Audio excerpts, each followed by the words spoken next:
let's talk about idiomatic expressions. You must have heard that phrase before. Many of you have. Now, what are idiomatic expressions and how are they related to your learning of English? Idiomatic expressions are a group of words with an established meaning unrelated to the meanings of the individual words. I just read directly from the dictionary. Unrelated to the meaning of the individual words. So if you do not understand idiomatic expression and you hear them in a phrase, you may get a completely different or wrong idea. For example, my favorite, to tell someone, break a leg. If you don't know what that means, like, oh, break a leg. Why should I break a leg? I remember a student once asked me, break a leg. Jenny, break a leg. Okay, I don't mean break your legs. I mean, good luck. Give it your best shot. So it's very important you understand idiomatic expressions that's going to affect your performance in any of the English language proficiency test or you sounding like a native speaker. Now, some few days ago, we were doing a reading practice with some students and then we saw this phrase, Jack was over the moon. A student said, what does that mean? Over the moon.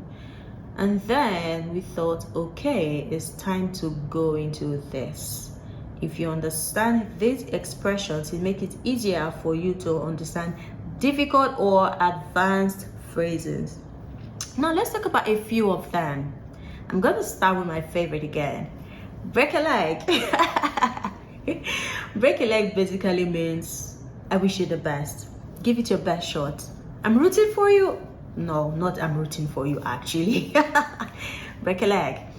Now, there are a lot of them. We're going to talk about them little by little.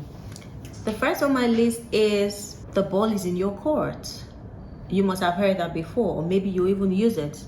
It basically means it's up to you, it's up to somebody to make a decision. I will not be the one to make the decision for you. The ball is in your court. Then we have another one. Bite off more than you can chew. Bite off more than you can chew.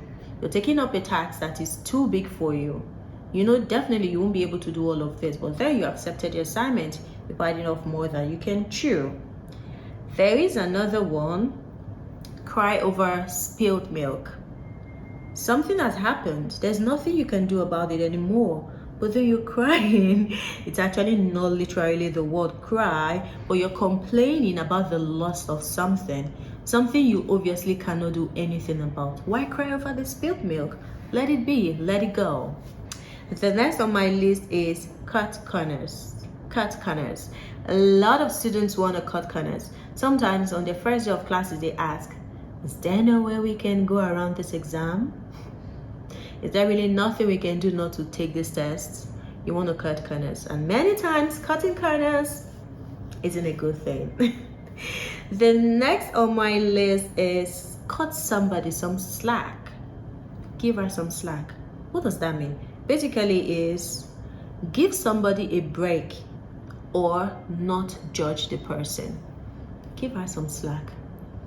She's been acting weird recently. Yeah, I know, but give her some slack. She's going through a lot.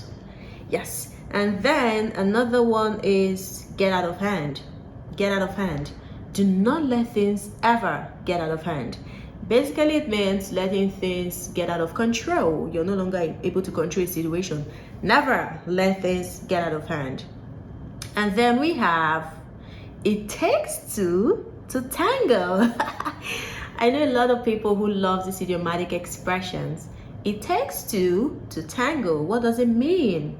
Actions or communications need more than one person. Actions or communications need more than one person.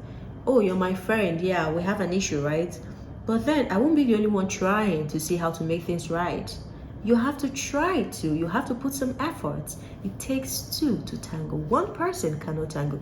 Really, if you really look at this expression literally, it actually means something literally like one rope cannot tango itself, right? It needs another one. It takes two to tango. Now we have another one. Jump on the bandwagon. Join a popular trend or activity. There is a TikTok trend going on. Oh, I'm gonna jump on the bandwagon. So you want to jump into a particular trend or activity, everyone is doing it, jump on it. Jump on the bandwagon. Have you heard that before? Make sure you use it today. Then the next is once in a blue moon. I believe everybody knows what this means. Something that happens rarely, once in a while, isn't something that happens a lot. If you miss this time, you may not get the opportunity to do it again until a very long time. Pull yourself together, calm down and act normally. Pull yourself together, stop overreacting. So instead of just saying somebody, calm down, babes, calm down, or chill, you could also say, pull yourself together. It's actually kind of like a little bit harsh. Yeah, but it's okay. Something we tell to people we're very familiar with, or somebody younger. Pull yourself together. The next is sit on the fence. Sit on the fence. I like this one, especially when two people are having an argument and they ask me, Jenny, what do you think? I'm like, I'm sitting on the fence.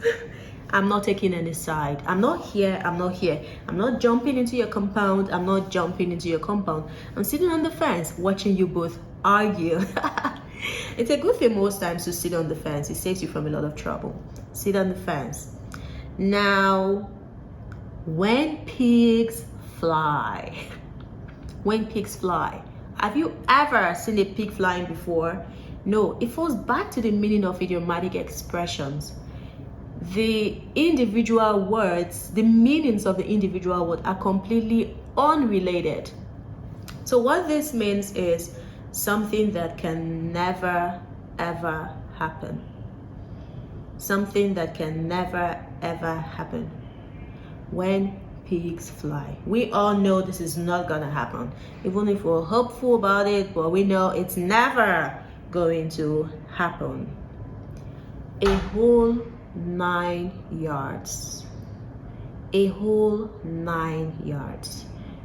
It means everything. Basically, simply put, everything. It means everything. A whole 9 yards. How much of it do you want? The whole 9 yards. I want everything. So I'll do whatever it takes to make my venture a successful one. I will go get the whole 9 yards. I want to do everything. Now let me see if there's more to go. Okay, there's one more. Okay, action speaks louder than voice. Action speaks louder than voice. It's better you do something than say it. You keep repeating the same mistakes again, and each time you tell your friend, I am sorry, I am sorry, I am sorry. Keep quiet. Don't say you're sorry. Show that you're sorry, right? Show that you're sorry. Action speaks louder than voice. And then my recent favorite is bite the bullet. Bite the bullet. There's something difficult in front of you. You really need to do this, but you're scared or you keep procrastinating because you're just not sure how to go about it. It's time to bite the bullet. Do it. Face it. Do it once and for all and you're good. So for those of you who want to learn English but you're hesitating a little bit, maybe you feel it's too difficult, or you want to take the test, one of the English language proficiency tests, and you feel, okay, I don't think I can do it. You can do it. Bite the bullet. Go for it, everyone. Go for it. These are some few idiomatic expressions. I hope you find them helpful and I hope you learn something new. One way to let it stay, one way to retain them in your memory is using them. As you go back to your daily activities today, look for opportunity to use these idiomatic expressions. Look for ways to use them. That way you become more familiar with them and they flow more naturally out of you. And when you hear people use them, you're not the only one lost out in the room. I say bite the bullet and you're like, bullet? What's going on? Everybody understands but you. Okay, so you don't want to be the odd one in the room. Learn idiomatic expressions and it's also going to help you in your test. Use it in your speaking. It makes you sound a little bit more advanced, more native-like. In your reading, you'll be able to understand some phrases and see how they relate to your question, and also in your listening. I hope you find this helpful, and we hope to see you in our next video, Idiomatic Expressions Part 2. Bye-bye.